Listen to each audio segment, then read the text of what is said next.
Om Swastiastu.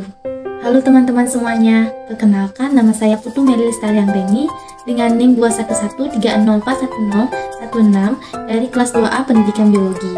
Nah, pada kesempatan kali ini saya akan membahas mengenai pendekatan saintifik, pendekatan TPACK, bahan ajar kurikulum 2013, dan bahan ajar kurikulum merdeka. Pendekatan saintifik.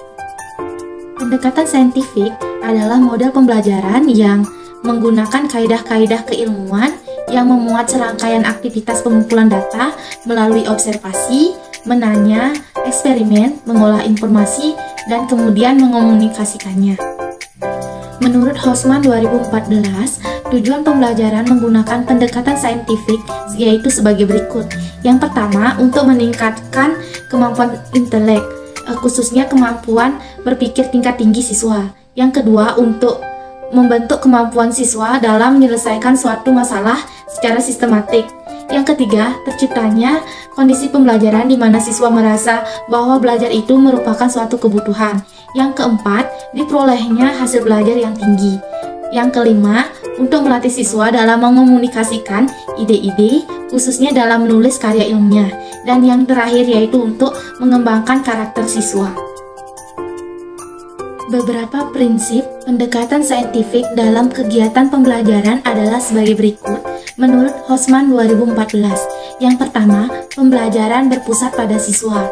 Yang kedua, pembelajaran membentuk student self concept. Yang ketiga, pembelajaran terhindar dari verbalisme. Yang keempat, pembelajaran memberikan kesempatan pada siswa untuk mengasimilasi dan mengakomodasi konsep, hukum, dan prinsip. Yang kelima, pembelajaran mendorong terjadinya peningkatan kemampuan berpikir siswa. Yang keenam, pembelajaran meningkatkan motivasi belajar siswa dan motivasi mengajar guru. Yang ketujuh, memberikan kesempatan kepada siswa untuk melatih kemampuan dalam komunikasi. Dan yang terakhir, adanya proses validasi terhadap konsep, hukum, dan prinsip yang dikonstruksi siswa dalam struktur kognitifnya.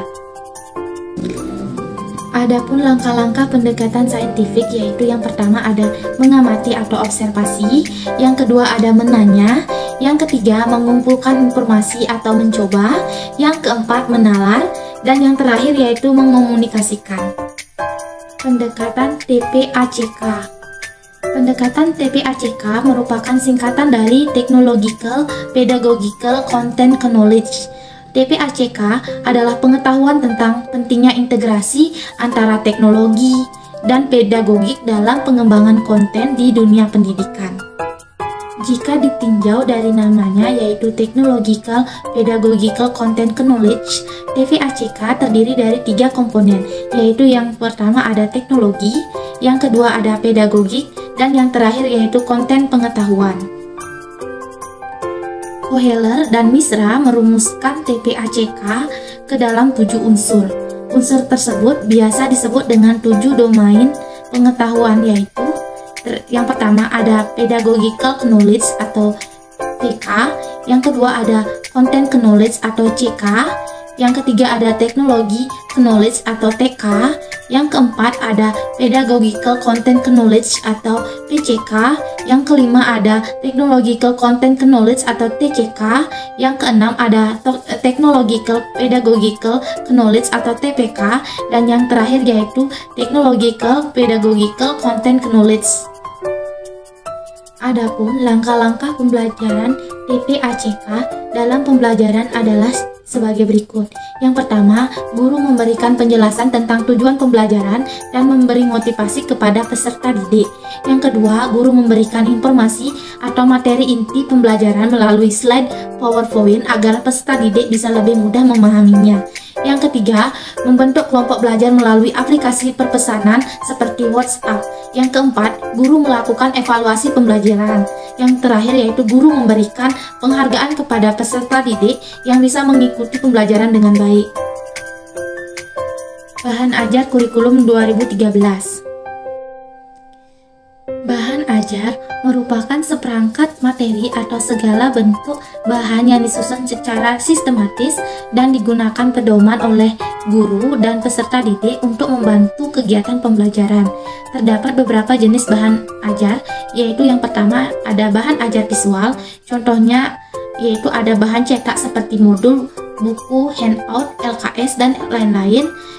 Dan ada juga non cetak, yaitu contohnya model atau maket. Yang kedua ada bahan ajar audio, contohnya seperti kaset, radio, dan lain-lain. Yang ketiga ada bahan ajar audio visual, contohnya seperti film. Yang terakhir yaitu ada bahan ajar multimedia, contohnya seperti CD multimedia pembelajaran interaktif. Bahan ajar kurikulum merdeka.